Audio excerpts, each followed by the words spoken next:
contexto clínico mata eco, mata monitor. Cuando hay algo que no tiene sentido, contexto clínico mata todo. ¿Cómo ves la evolución tecnológica en este campo en los próximos 5 años? Brutal. Es que no estamos a un año vista. Llegar un momento en el cual el monitor y la eco van a terminar hablando entre ellos, ¿no? Y responder esta pregunta, el paciente que te responde pero no te tolera, es difícil.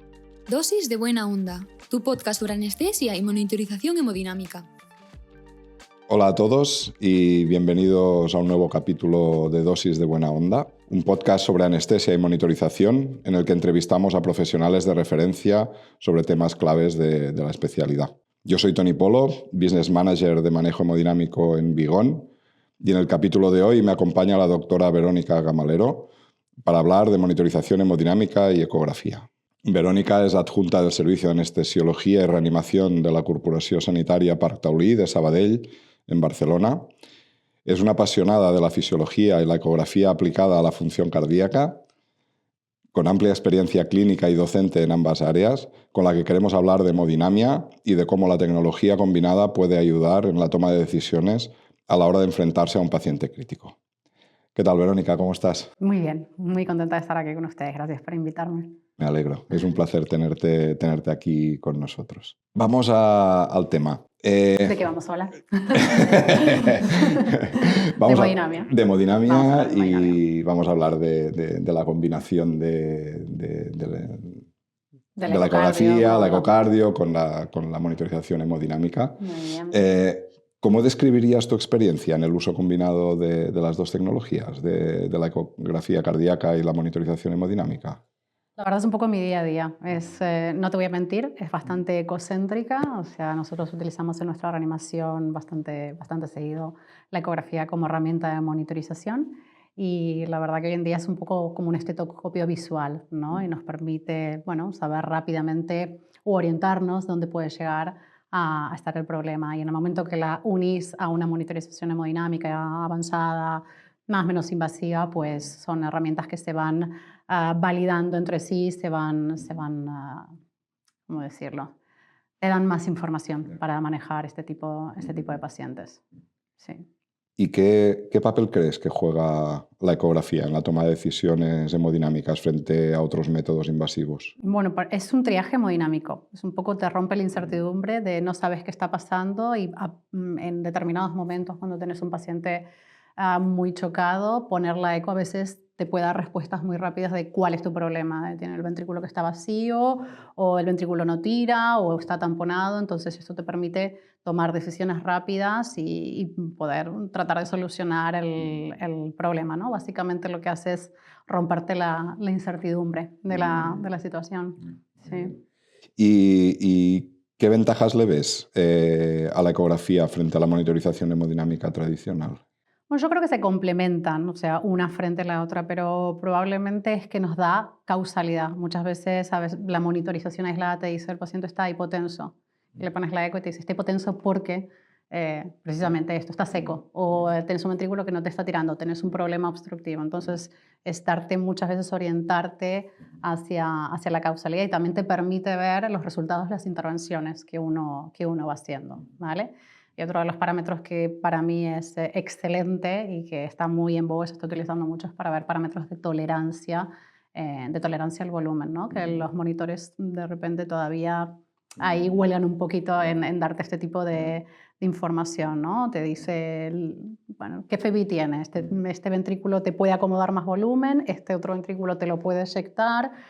No solo con el ecocardio, sino cuando hacemos la ecopulmonar. ¿Tiene líneas B? Pues ya tenemos un líquido que está donde no toca que esté. Pues ver presiones de llenado, o sea, da mucha información respecto a tolerancia también. Estos son parámetros súper interesantes a la hora de reanimar a los pacientes. No solo si necesitan el volumen, sino si lo van a tolerar.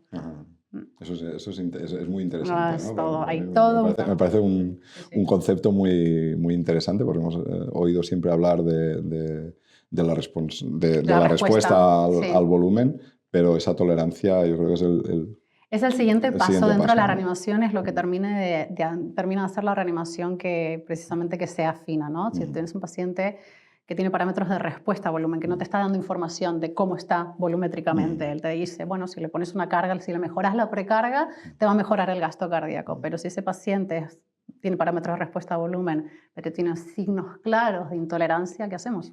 Entonces ahí hay un juego más delicado y donde te decía que es donde está un poco el arte de la reanimación. Y responder esa pregunta al paciente que te responde pero no te tolera es difícil. Va a depender del paciente, del contexto, del momento de la reanimación en el que estamos también. Integra más parámetros y hace que la reanimación sea más fisiológica. Sí. Muy interesante, es muy interesante. Sí. ¿Y qué parámetros, ya que estábamos hablando de la tolerancia y de parámetros, qué parámetros hemodinámicos consideras que son más fiables cuando se obtiene mediante ecografía? Bueno, probablemente todo lo que esté relacionado con la función, la IVT como parámetro subrogado del volumen sistólico, es un parámetro que utilizamos habitualmente, que nos ayuda también a movernos dentro del algoritmo de shock y saber un poco dónde estamos parados, si es un shock de índice cardíaco alto o índice cardíaco bajo. Todo lo que está relacionado con las presiones intracavitarias, que también nos hablan un poco de volumen, cómo nos va a tolerar el volumen. Del lado derecho probablemente, bueno, medir la presión sistólica de la arteria pulmonar también nos está diciendo cómo está la poscarga del ventrículo derecho. O sea, entonces son parámetros que también dan mucha información a la hora de reanimar. ¿Y crees que existen limitaciones técnicas o clínicas que dificulten la integración de ambas tecnologías? Sí. Limitaciones existen en todo de la vida de Dios. Siempre hay limitaciones y creo que lo más importante es saber ubicarlas, identificarlas y saber cuándo uno tiene que decir, hey, hasta aquí nos podemos encontrar con una limitación. Primero, la limitación humana probablemente sea las curvas de aprendizaje. La ECO es una herramienta que todavía, bueno, a la hora de la formación falta decir... ¿Cómo decirlo esto? Y que quede bonito. Porque yo me iba a poner políticamente muy incorrecta. Bueno, para eso estamos también. Vamos de nuevo. Bueno. Limitaciones. Dentro de las limitaciones son probablemente la curva de aprendizaje. Bueno. La curva de aprendizaje. Es que estoy tratando de ser políticamente correcta. Sí, probablemente sea la curva de aprendizaje. Y también la circunstancia que la ECO te da una visión, te da un vídeo corto de un momento particular, ¿no? Haces un vídeo corto, haces una intervención y no queda. Y el paciente, sobre todo el paciente crítico, es muy dinámico, ¿no? Y al igual en 15 minutos la situación cambia, o en 1 hora, o en 2 horas. Entonces, una de las limitaciones de la ECO es que uno no puede estar con la ECO puesta todo el tiempo. Es un poco donde el monitor hemodinámico también nos puede ayudar como recurso para ver la tendencia hacia dónde vamos o ver si tenemos que volver a poner la ECO y ver si hay que hacer algún cambio. Y las limitaciones humanas, bueno, nosotros somos saber cuándo lo que estamos viendo aplica y cuándo no, porque también hay muchas limitaciones que hay que tener en cuenta cuando lo que estamos haciendo no aplica. O sea, no es un one size fits all, como dicen, ¿no? Probablemente por ahí, bueno, las limitaciones de la monitorización hemodinámica, ya sabemos, tener una curva arterial que sea de calidad, que realmente nos identifique punto de icroto, separar sístole y esto, pero si tenemos una mala curva, todas las injerencias que podemos hacer respecto a la hemodinamia no van a ser, no van a ser. Sí. ¿En qué escenarios clínicos consideras que es imprescindible la combinación de la ecografía y la monitorización hemodinámica? Bueno, probablemente cuantos más escenarios los tenga los dos, más información voy a tener, pero probablemente en uno que no me animaría a moverme con seguridad solo con uno sería cuando tengo problemas en el ventrículo derecho.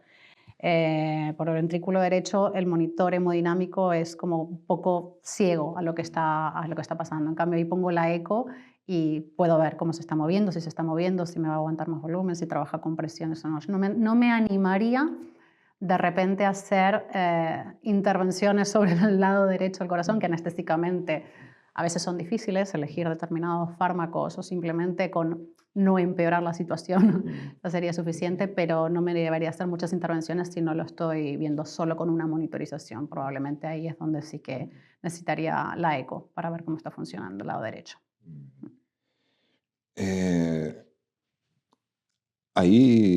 ¿Conoces algún tipo de protocolos estandarizados que integren la ecografía, la monitorización hemodinámica o depende de vuestro criterio en este sentido? Guías y protocolos hay un montón. Y cada vez conforme se va desarrollando más la ecografía y la ecocardiografía van surgiendo más. Yo creo que, por ejemplo, el protocolo RASH, que es el Rapid Ultrasound in Shock and Hipotensión, es uno de mis favoritos y creo que los anestesiólogos es un protocolo del cual nos beneficiamos mucho porque nos ayuda a sistematizar y nos va bien para tener un poco el orden mental de dónde puede llegar a estar el problema. Pero los protocolos, igual que las guías, están para lo que decimos, ¿no? Para guiar, es como una especie de esqueleto y algoritmo mental.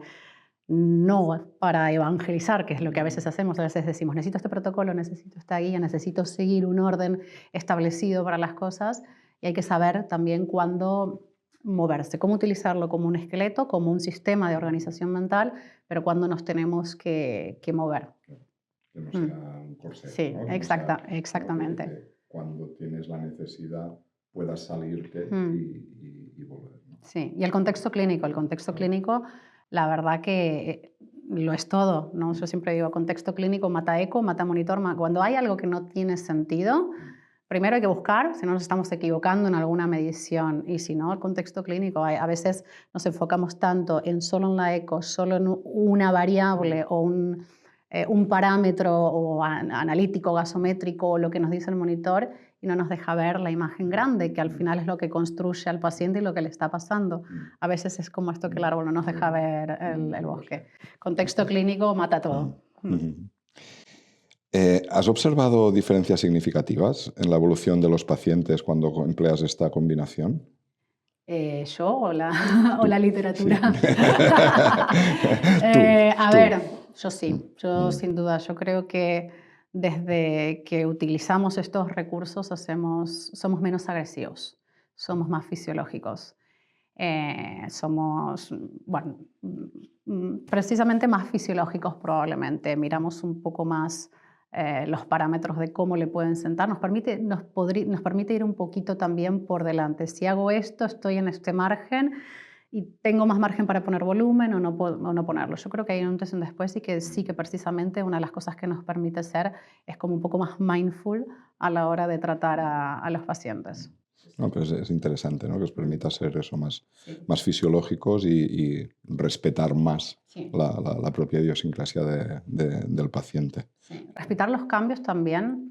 Hay cambios dentro del paciente crítico que son adaptativos, que hay que dejarlos estar. A veces nos obsesionamos con mejorar y arreglar una gasometría o una analítica o un parámetro de monitor, cuando son cambios que a veces se dan para permitir otros procesos fisiológicos de reparación y estos cambios hay que dejarlos.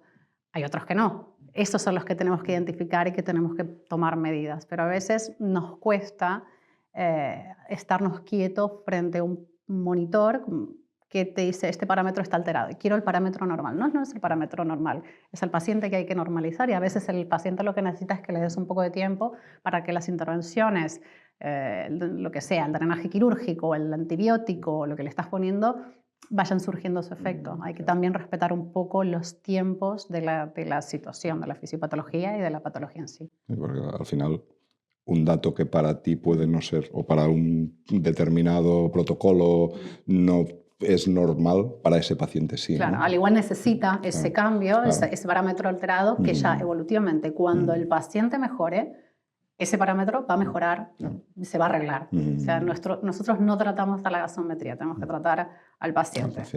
Sí. Voy por el lado del lactato, sí. Si lo estás viendo, por ejemplo.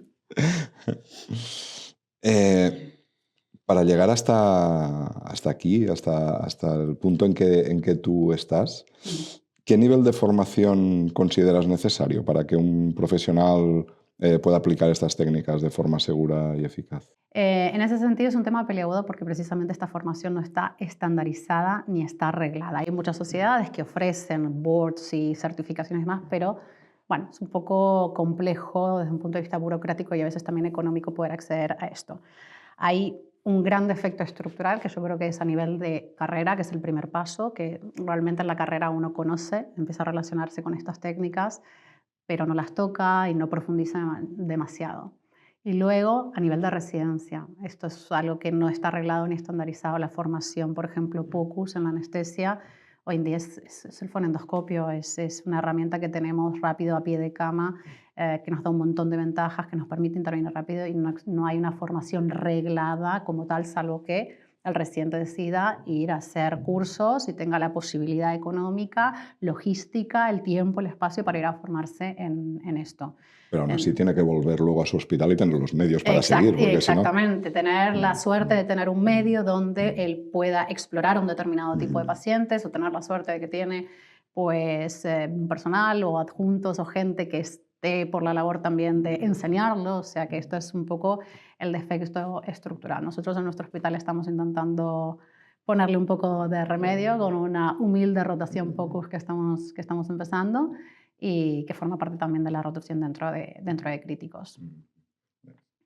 Saben que poquito a poco se pueden hacer estas cosas. Sí, sí. Ojalá que a nivel de residencia sociedades puedan formalizarlo y darle a los residentes la oportunidad de aprender esto, porque es la herramienta del futuro. Sí. ¿Y cómo ves la evolución tecnológica en este campo en los próximos 5 años, por decir? Brutal. Es que no estamos a un año vista, es que hay un montón de cambios con todas la evolución que hay también en la inteligencia artificial, en diferentes cosas. Yo creo que va a llegar un momento en el cual el monitor y la eco van a terminar hablando entre ellos, ¿no? Y los vamos a tener como la inteligencia artificial también no como un piloto automático, sino como un copiloto que haga que labores complejas o tediosas pues se nos puedan facilitar, siendo nosotros siempre los capitanes de esta tecnología. Creo que va a evolucionar y creo que el futuro va a ser una monitorización cada vez más, probablemente que obtener más información con menos invasividad. Y hablando de la inteligencia artificial, ¿qué papel crees que jugarán herramientas como esta en la interpretación de los datos ecográficos y hemodinámicos? Bueno, no sé si tanto la interpretación como un copiloto que nos ayude a medir precisamente esto, los datos que son complejos de medir, que nos faciliten las imágenes para que nosotros podamos hacer este tipo de mediciones. De hecho, ya hay un montón de ecógrafos que cuentan con esta tecnología que facilitan mediciones no sé, de la IVT, la feria en tiempo real. Y bueno, después está el ojo crítico, que es el necesario para integrar y aplicar todo esto. ¿Y consideras que la tendencia sería hacia una monitorización menos invasiva y más basada en la imagen? Sí, sí. Una menor invasividad y mayor información. Sí, creo que ese es el futuro. Muy bien. Pues bueno, pues llegamos al final. ¿Hay algún mensaje que quieras dar para alguien que esté escuchándote y que quiera aplicar esta combinación de tecnología? Bueno, sí. Lo ideal sería que pongan la sonda, que se busquen un buen mentor, ¿vale? Y que la reanimación es un proceso que es dinámico, no es una receta fija, ¿vale? One size fit none. Y precisamente la combinación entre la monitorización hemodinámica y la eco es lo que nos permite hacer este traje a medida para los pacientes. Genial. Pues muchísimas gracias, Verónica. Ya con esta última pregunta cerramos el episodio. Ha sido un placer tenerte con nosotros hoy. Gracias por venir y muchas gracias a los que nos estén escuchando. Recordad que en Campus Vigón encontraréis mucha más información sobre este y otros temas de monitorización hemodinámica. Así que hasta el siguiente episodio. Dosis de buena onda, tu podcast sobre anestesia y monitorización hemodinámica.